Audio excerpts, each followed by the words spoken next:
So I'm sure many of you here are already familiar with the work that we do. We're the only JCI-accredited hospital in Tanzania, which means that you receive expert care. Any care you can receive in a hospital outside of Tanzania, you can receive here, which is a part of our vision. We're a tertiary hospital, which means we can provide all services in one spot. We are also an education hospital. We're teaching and building the next generation of doctors and healthcare workers is the core part of our mission. But beyond that, I want to share a little bit more about parts of the Aga Khan network that you may not be aware of. So as you know, we're part of the Aga Khan Development Network. Next slide, please. As you know, we're part of the Aga Khan Development Network. So broader network provides support across the world, including here in Tanzania. Aga Khan Health Services has been in Tanzania for over 95 years. We started with the vision of being more than just a hospital, starting with small maternity clinic. Part of that vision was to be a comprehensive health network that promotes the health of Tanzanians across the country, not just here in Dar es Salaam. In these 95 years, we've grown to have over 20 satellite clinics, a tertiary hospital in Dar es Salaam, and a hospital in Boston. Through this model, we're able to ensure that across the country, all Tanzanians have access to expert care. Whether in our polyclinics or recently uplifted to the Dar es Salaam Hospital, you're never too far away from having access to care. We're a premier teaching facility, ensuring that Tanzanians in the country can receive top-tier healthcare education, funding things like the brain drain, so our young talent doesn't need to leave in order to receive the ability to practice the healthcare that they're looking to have. All innovative and tackling issues before they go. Some of you may not know that non-communicable diseases are projected to exceed the amount of deaths caused by communicable diseases. As a part of our innovative approach, we have already begun addressing this issue before it comes. So today, I want you to keep a few things in mind when we hear our 4 amazing doctors. I want you to keep in mind the history of Aga Khan University, Aga Khan Hospital, not only as a hospital, but as a health network that is shaping Tanzanian healthcare with partnerships and solving across the country.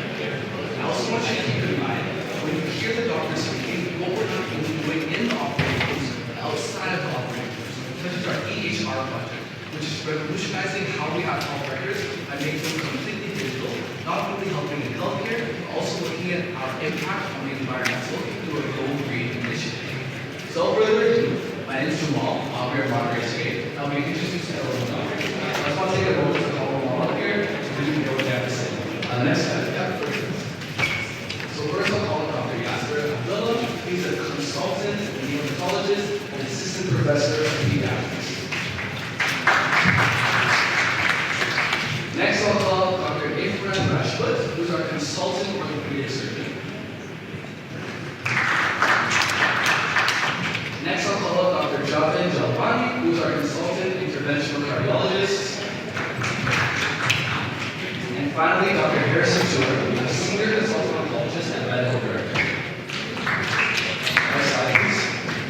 So we're going to start off with Dr. Yasser Abdullah, our consultant neonatologist, assistant professor of pediatrics. So with over 10 years of experience caring for critically ill and vulnerable newborns, he has an expertise in resurrection, extreme preterm care, asphyxia, neonatal nutrition, and advanced respiratory supports. He is a contributor to medical education as a professor and guides the development of our advanced support group of healthcare professionals. He is passionate about strengthening neonatal services and improving survival outcomes across the region. Give it up for Dr. Yasser. Thank you. Good morning, everybody. Thank you for that very nice introduction. I'm going to be discussing about asphyxia and we actually do at Aga Khan Hospital. I think the ladies in this room will agree with me that the most enjoyable thing to any woman in the delivery room is the sound of the newborn. Unfortunately, not all of them will make that first cry. So it's quite devastating when any mother is not here. The first cry. Next slide. Next slide. So, next slide. So some babies actually, when they are born, they do not start the first breath. And that is very devastating, and they will need to be brought to those babies attempt to have suffered asphyxia. Asphyxia means they actually lack oxygen, they're not breathing. These can be graded as per the assigned upper score. Upper score is the score given to newborn baby. They will be having a mild, moderate, or they will be having severe asphyxia if they actually score less than 4 by 1 minute of age. So it is estimated that 2 out of every 1,000 babies delivered suffer mild asphyxia, but in the low middle income countries that can go as high as 6 or 1,000 newborn babies. Approximately 2.3 million babies suffer mild asphyxia globally. Approximately 1 million babies die in the first month of life from asphyxia. So you can imagine asphyxia, how much toll it has on the deaths among newborn babies. But significantly, a good majority of these babies who survive go on to have neurologic problems, which can be lifelong. Next slide. In Tanzania, mild asphyxia accounts for almost 1 in every 4 deaths that happens in the first 4 weeks of life. Next slide. And globally, it accounts for almost 14% of all babies who die below 5 years of age. What we need to realize is in Tanzania, approximately 40,000 babies die every year. Of these, approximately 10,000 will as a result of not being immediately harmed. That's quite a significant number. You can account for almost 10 babies every day. That's huge. So we know the cause of mild asphyxia. It could be from a mother's point of perspective, it could be the placenta, or it could be actually the baby themselves.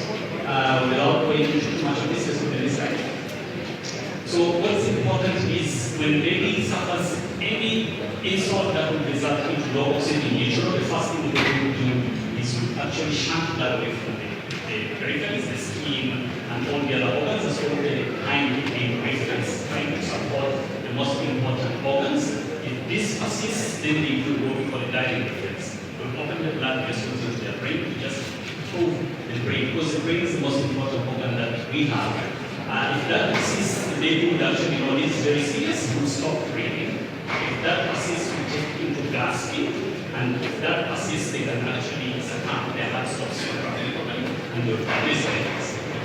So this like this. So these are the events that actually happen, which are the pointer. So immediately the baby suffers low oxygen, they will take deep gasps. They will breathe very fast. If that persists, then they will go into what we call primary apnea. Within 10 minutes, is within 10 minutes. Time is very critical. So if that delivery doesn't happen at this point, this baby will go into what we call primary apnea. We'll be taking deep gasps that they're very intermittent. This baby is removed at this point, should be able to be supported immediately and might survive. If this persists for another 10 minutes, this baby could come out, maybe they had to commit without and that is dangerous. These babies, most of them really not survive. If at all they survive, they have 100% chance to be mentally harmed. Next slide. So these are the things we've been talking about behind the reflex. Shunting that away from all the other organs. If that fails, they shunt away, they shunt into the brain. If that fails, the heart fails, then there is low flow now to the brain. Next slide, please. So all organs are affected when baby suffers asphyxia. More important, the majority will have the kidneys suffer, and a good amount of them will have the brain suffer. Next slide. So what happens to the brain is when there is less oxygen, like we've seen, lots of blood is going to rush into the brain, but there's less oxygen at some point. Because there's less oxygen, these chemicals that are responsible for charge the brain, those stimulate the brain, those are excitotoxic agents. So these excitotoxic agents will result into influx of calcium into the cells. When calcium goes into the brain cells, they'll activate some enzymes. When those enzymes are activated, they result in cell injury and cell death. Okay? Yes, next slide please. So what can we do for us to prevent that from happening? Next slide. So it is important for us to realize that out of 10 babies who suffer bad asphyxia, about 4 will suffer mild asphyxia. If it is a mild asphyxia, majority of them will be fine, 100%. Will recover without issues. About another 40% will have moderate asphyxia. 20% of these will be normal. 30% will die, and 40% will be mentally handicapped. And the 20% 2 babies who actually suffer severe asphyxia, only 25 will survive, but all of them will be handicapped. So these are babies that we cannot help. And these are babies that obstetrics needs to do a good job. We can't help them, whatever we do, we can't help these babies. Okay, next slide. Next slide. So it's important that when this baby comes, we now try to limit damage. How do we limit damage? It starts once the baby arrives. We avoid too much oxygen. We make sure this baby is not being bathed too much. We make sure that this baby is not getting hot. When they get hot, fries the brain. We also make sure this baby does not get any further insult that will affect the brain. Low blood pressure, low oxygen, anything that would further compromise blood flow, try to avoid them as much as possible. Because now it's silent communication between these babies. Okay? Very important during the transfer, this has to be continued. The care has to be continued right from the delivery, transfer up to the ICU where the baby is going to be cared for. Next slide, please. So, multi-system, like already told you, every system is going to be affected. And also the family is going to be devastated. And we need to address all of those. Besides helping the baby, trying to salvage the organs, support them, the family also needs continued support. Very, very important. Next slide, please. So we realized that, next slide, please. These are studies that have shown that if these babies are actually cooled, you bring the temperatures low, that 3.5 to 34, you're likely to improve their outcome, especially if they have moderate asphyxia, not the severe asphyxia. Okay, next slide, please. So this is what happens if you cool a moderate asphyxia baby. Instead of 40%, 20% survival, normally you improve that to 50%. Instead of 40% survival with disability, you reduce that and the death rate you reduce from that. So importantly, you are actually going to restore disability and you will improve survival. Next slide. So what did we do at the time? Next, we try to make sure that we have improved monitoring of mothers while they're in labor, because we do not want severe birth disease. Next slide. We try to make sure that we improve our resuscitation training. We have a whole agenda of resuscitation and resuscitation program, health workers training. Every sport that a newborn can ever exist has a full in specific just for neonates. The whole group is properly alerted just in case the unit is going to have. High-risk deliveries have to be attended by very skilled people when anybody goes to see any baby. It's a high-risk baby. Somebody very skilled in this session has to attend that delivery. Next slide. Go. So we did this for period law. And this is the resuscitation team that we actually managed to bring together. Next slide. This is what we were able to achieve with resuscitation. It's one of the key performance indicators that we actually monitor with various components of it. And it's done very loudly already. We have these facilities, these things available, people are properly trained. Next slide. We also realize that yes, beyond avoiding severe asphyxia, we still get moderate asphyxia.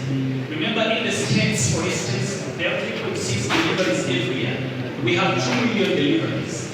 Out of our 50-60 million, they have 500 million. They have 3.5 deliveries. They still have birth asphyxia. No country in the world does not have birth asphyxia. It still happens. Because remember the factors that we have for us to get beyond that, sometimes it's social, sometimes it's all the other factors. Mother comes in late, orders for us. It's just that it is losing time. So what next? Besides us having what if it happens? So we realize we needed to go to the next level to pull these babies when they're delivered.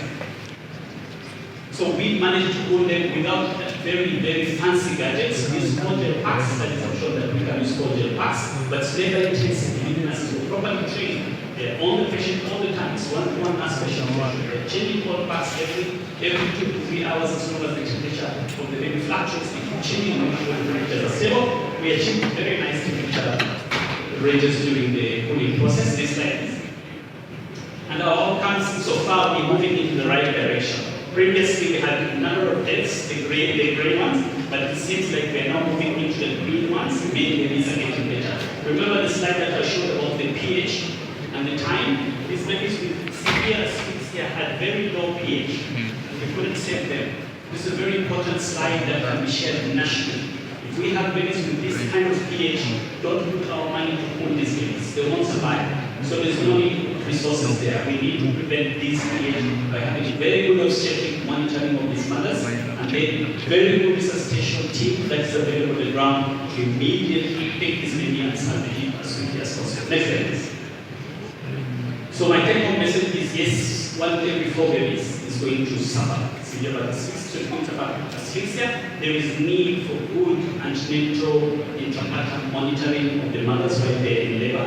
Good resuscitation only helps to.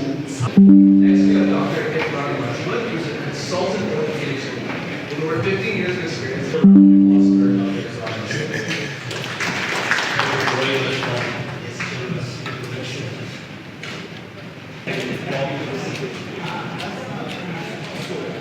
One question arises. How many of guys here? Nobody's doing any sports here. Any running, any sports activity, any jogging, gym exercise. Globally, the sports injuries are so much common over the globe. Is 26 September 2025. He injured his ACL now. He's out of the game for 1 year. And we know that Tanzania and Africa are the sports loving countries. Every day we are engaging in sports. In sports, the most common part of injury is the knee. And in the knee, around the knee, the ligament. The stronger one, they hold the knee stable. And the most common ligaments are the anterior cruciate, posterior cruciate, and the medial and lateral ligaments. Next slide.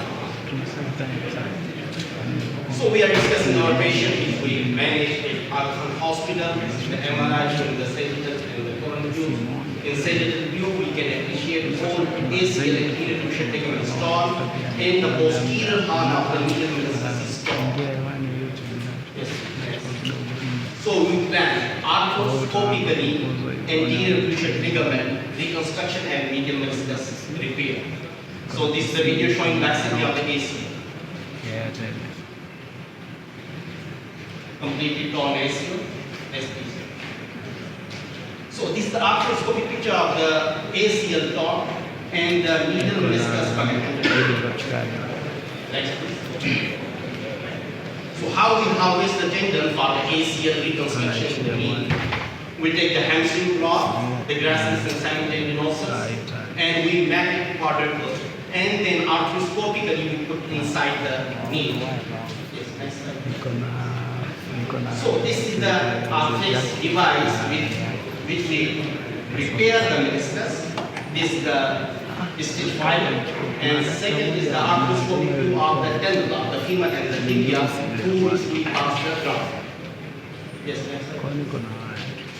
So this is the video showing the post-operative immediately. This is a very stable knee, and post-operative X-ray showing the endovertebral and the tibiosorbital arthrex. These are we are using the method. Next slide. So after 3 months, you can appreciate the patient is happy, moving, and enjoying his life. There is no pain, nothing. Yes, next slide. So this patient, he got injury during football and injured totally torn ACL. He came from Leicester, UK, and basically he is Tanzanian. So we reconstructed the ACL arthroscopy, and he went back to Leicester. He is studying. Next slide, please. So this is our own patient, our own colleague working in the Aga Khan. 30 years old woman got accident and having a multi-ligamentous injury. The anterior cruciate ligament injury, the lateral collateral ligament injury, and the meniscus tear. Yes, please. Next. So we reconstructed the lateral collateral ligament. We harvested the hamstring tendon, and arthroscopically we reconstructed the ACL. Next, please. So after 4 months, she's enjoying life, no pain, walking comfortably. full range of motion and knee, no stiffness. And you can appreciate in the arthroscopy, the beauty of the arthroscopy, that there is no big scar on the knee. We are going minimally invasive. It's no opening of the joint. Next, please. So this is the MRI showing the PCL, posterior cruciate ligament avulsion fracture. And this happened in the sports. And we did this, we fixed the PCL avulsion fracture arthroscopy with the posterolateral and posterolateral ports, small holes, posterior, and we fix it. There is no opening of the exchange finger. Second, the most common part of the sports injury is the shoulder. And in shoulder, most common injury is the dislocation and ligament injury. The inside the shoulder, labral tear, and the rotator cuff tear. So this is our patient, about 42 years old, having left shoulder pain, came to us unable to lift the arm, and MRI showing there is a complete tear of the supraspinatus tendon. Next, please. So arthroscopically, we go right inside and look inside the shoulder and reconstruct it, repair the rotator cuff. So this is the arthroscopic picture of the rotator cuff repair, and this is the video. Please start me. And you can see after the 3 months, the patient is able to move on the next on the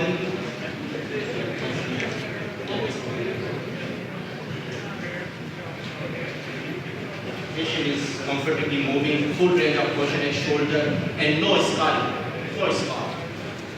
Yeah, next please. So this is the shoulder dislocation recurrent. About 5-6 times, this man having a shoulder dislocation happened.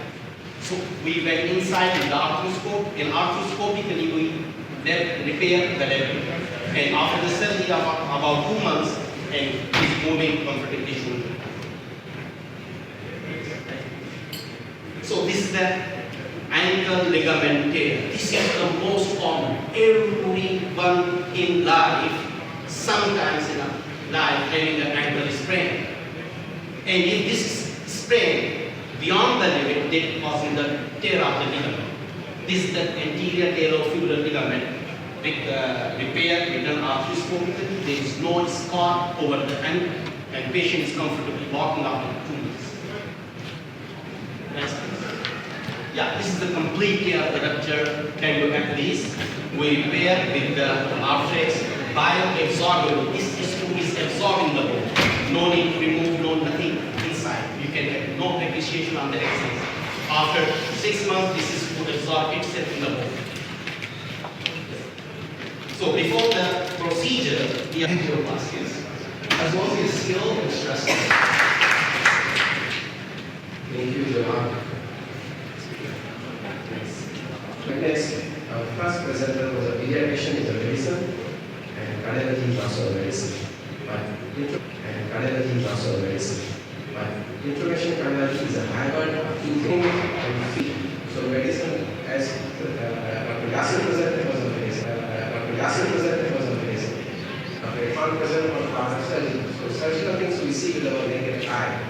We see with our naked eye any deformity and tear, but in case of heart, we are going through a hybrid model.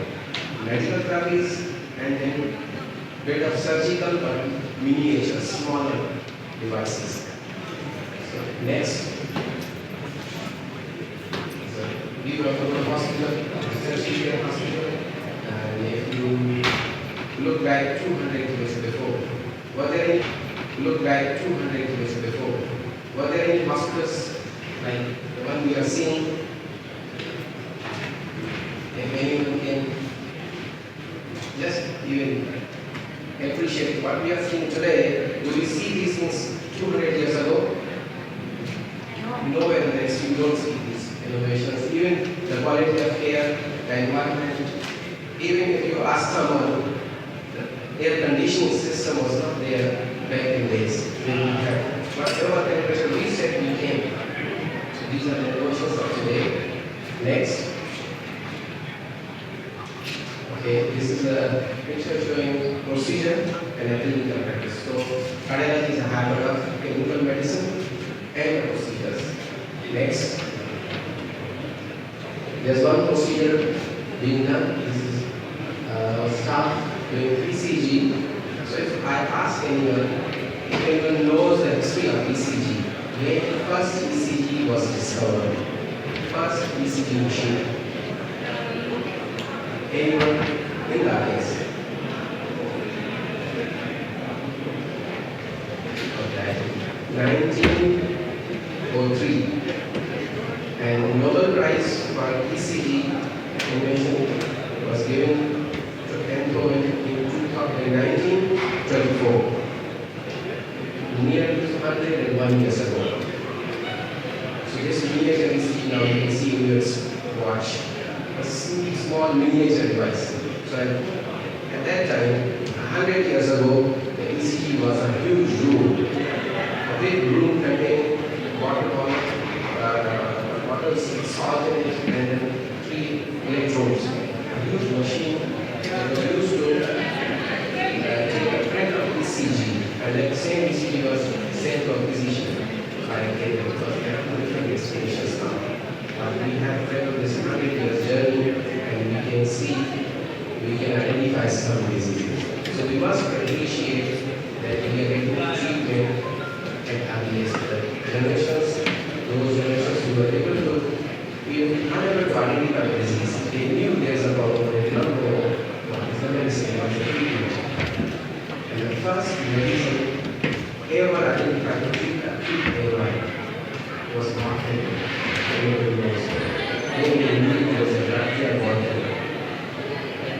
was an accident in study. Back in the 1940s. Aspirin came in the 80s. The first drug was warfarin. Angioplasty invention was in the 70s, and the clinical utilization of angioplasties was in the 90s. So we are looking at a new world. Everyone who is going to help us, like if we look, a generation living 100, 200 years ago, what was their lifespan? Can anyone make a guess? What was that lifespan of the average person 100 years ago or 150 years ago?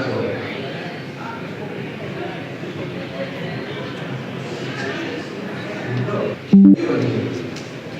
What is your main possession? And it's an honor. Heart is an honor. The best possession that I would say is actually our knowledge, skill, and attitude. Skill and attitude. It's a major pillar of human. We do ECG in how many years? 10 years to save the muscle of the heart. If a person's patient is at present cannot speak, so the time to get imaging and start the treatment is very important. So the knowledge, skill, and attitude. This is the biggest asset of this human race. We all are play in a blood vessel, if any structures, as a stroke or liver.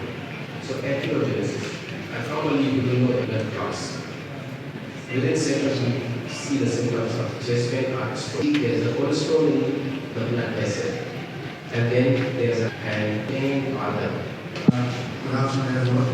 I believe everyone last year in this room has experienced someone in America or America that has suffered from cancer. And there are some people that are even themselves as survivors. So I really like now to advances which I think I believe for years there was not even access. So no access was there. Now access is there because back in the days very few centers. Now the centers are increasing and each one going there. Now we're going to more quality care, someone should get next cancer care. We'll be focusing more on personalized radiation therapy. And I'll share a little experience that I have. Next slide, please. is my presentation outline. I'll talk about the evolution of radiation therapy, then we'll talk about pillars of personalized radiation therapy, we'll talk about key imaging modalities for guidance, we'll talk about the image-guided radiation therapy workflow,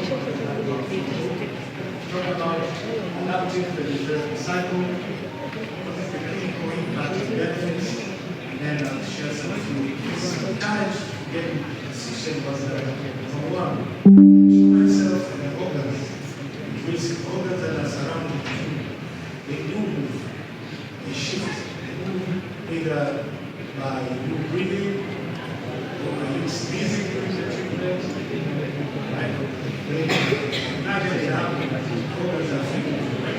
Then, how do you make sure that you precisely think that you not affect you? That's the challenge. And then we all know, once I start treating, the tumor shrinks in size. What can we do to accommodate the shrinking size of the tumor? Will we continue treating with those images that we plan to treat with, or do we need to change? That's the whole concept of our modern approach. Where we have now personalized radiation treatment that uses advanced imaging to make sure that we continuously monitor and then be able to adapt the treatment to patients who need to change in life. Next slide, please. Now, what are the pillars? So, for this personalized radiation therapy. Number one, we need to do imaging that we use for personalized radiation therapy. When you use image guided, it means that you take your images in the CT or the treatment machine and to confirm the tumor location for each session. Meaning that before you treat, you can simulate this patient, you had your images, show where the tumor is, where the organs are this now. Now, before you treat, you take again images and then you compare. If you need to make adjustments, then make adjustments there. So that will make sure that you're treating exactly what you intend to treat. Now, with adaptive radiation therapy, it's more or less the same, but here we're talking more about the technology advancements. It's more about AI and advanced software that you have in your machine that automatically adjusts. This can be also online or offline, meaning that you can do it. When you say offline, it means you just do it your income. You don't do it on daily basis. You just do it your income. When you say online, it means prior to every session, variation or fraction, because you are familiar with that word, then you have to make sure that you take images and you play and adjust. Now, with adaptive, the changes are in the treatment plan. You have to again, if you find that the changes is so big, you have to take again, you have to resequence, then again treat the patient and change your treatment plan. But with image guiding, you are only trying to change the patient position to ensure that you maintain the same tumor volume that you want to treat. Next slide. Key things that you need to have to make sure that you perform this kind of technique is number one, you need to have eight of these things. Either you have a CT or complete CT, you have an MRI, or a PET CT scan. With this, the CT or complete CT is usually integrated into the machine. I'll show you on the video, see that how it is. And you need to make sure that before every treatment you do, set up verification. Or if you need to do any adaptive plan, you can do the electricity and the plan of implementation. With the MRI, it's the same. And this is for those that have machines. We have now new machines for radiation, lead accelerators that are called MRI, and called MRIs. Now, that one also does the same thing with the COVID-19 or the accelerator. Other centers have what we call the PET scan, and it's all called the ingredients for it. So you can be doing PET, either PET CT or PET MRI, every treatment so that you make sure that you're treating the right thing. Next slide, please. This is the workflow of how if you're doing image guided, this is how you usually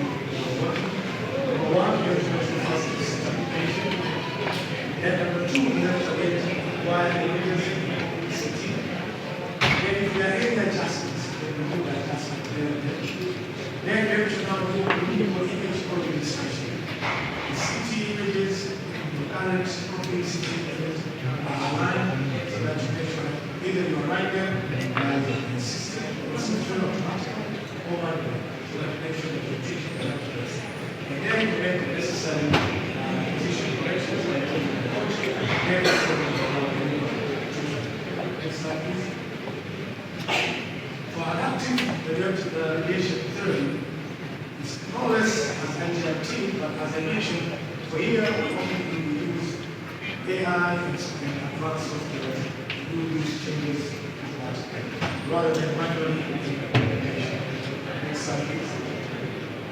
What are the impacts? Number one, it enhances precision. To make sure that we treat at every meter level accuracy and we spare as much as possible. And all should receive the same fraction of radiation. All of them should receive the right. Now, you can see these are different. There's a coronal sagittal and axial view. Now look at the tumor now.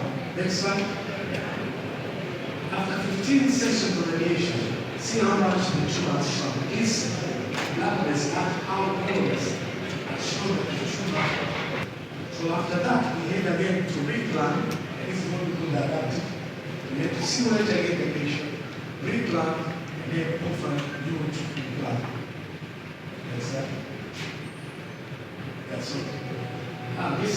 Unfortunately, I know in the country, we are not very limited in terms of radiation equipment, but unfortunately we have two of these equipments.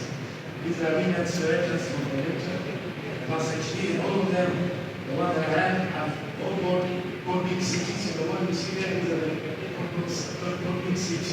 So the images that I was showing are the images that are coming from. But some only board big CT, you can do this even with X-ray, plain X-ray. It all depends on the design and passion of the team. Next. Next slide. This is our simulator. Next slide, please. I will not have such fancy equipment without good management and without a good CEO. This is our CEO. He's very supportive, really wants to push the cancer agenda at Africa and in the country. And I'm really, really blessed with such a leader. Next slide. Next slide. This is my team. I cannot stand here proudly without recognizing the work that is done by my team. I'm blessed to have a full team, and I don't know what this is the physicist, but the rest you can see. Ladies next.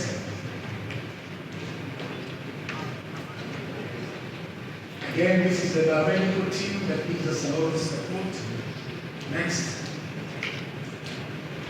And again, as I mentioned, Sauda with full women. This is my lovely team.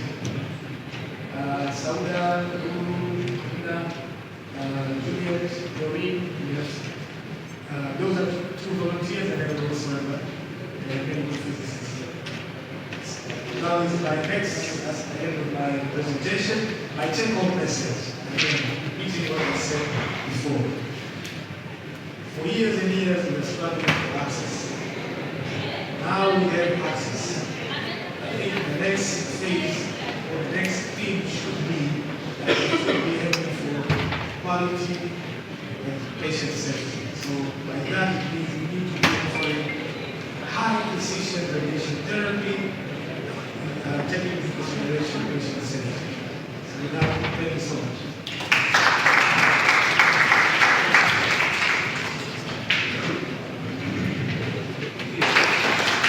Okay, now we have a question that was my health also we heard a lot about access today, how we can increase access. It's more of knowledge and action. Can our people afford the uses that you provide? Thank you.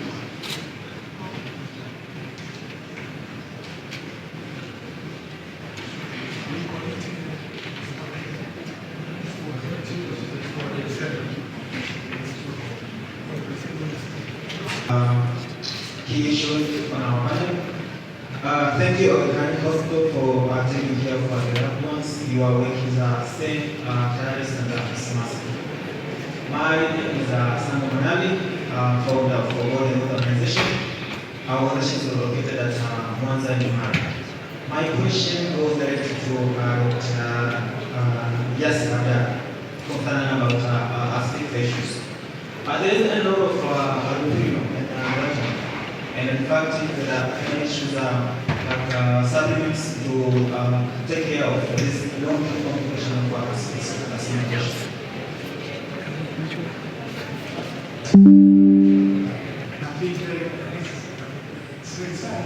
Branded simple intensive in what people need. What they need. What they need. They Scavenging molecules scavenging molecules zinc, vitamin C, iron, zinc, vitamin C, iron, erythropoietin.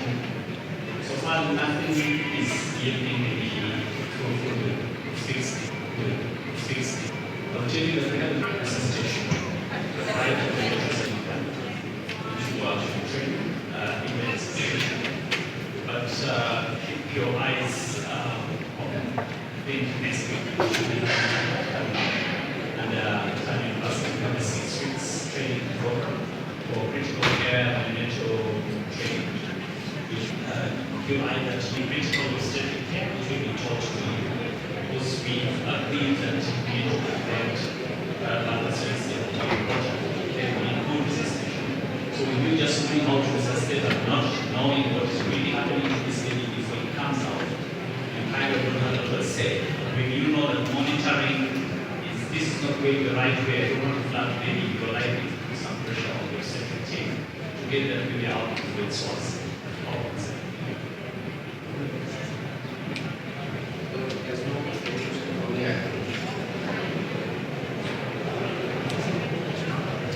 regarding cost of cardiovascular interventions, definitely there is a cost, but we compare with the life. Cheap. Things are so economical if you are alive in the so if you result, you must respect personal responsibility. These are the individual things of the devices inside the patient. If you see 20 years ago, we used to go from bypass to bypass, but most of the patients now they include in bypass. Because of the bypass stay and then recovery is equal to the same as the process we are doing in bypasses. If a patient qualifies for bypass, I think that is economical. For diagnostic studies, we have minimal invasive, we also have non-invasive investigations. Starting from preventive clinics, we can prevent the disease, we can identify the disease at earliest before any organ is damaged and there is no disability, there is no death. So if we look into that major part of cardiology, cost is minimal. Only there is nearly 10% of patients we see who need ambulance, and there is no problem. Most of the patients need medical therapy, and I think medicine is really at low cost. Things are maybe with the different pharmaceutical industries, distributors, prices may vary city to city, but at least we can get these medications from wherever you want. Services, you have to choose yourself. Which service you want to have? You know you are living in the communities where you get the best services. Service is not meant by the devices. You can get the device, you can get the best decision. Obedience. The physician can identify and can treat on time. Can give you good advice to prevent disability. So I think there's a different aspect of thinking into this matter. In cardiovascular disease, we can prevent disease before we think about treatment. But if there's a need of treatment, we must make sure that the patient gets treatment on time. If the patient is delayed or due treatment, we definitely will suffer complications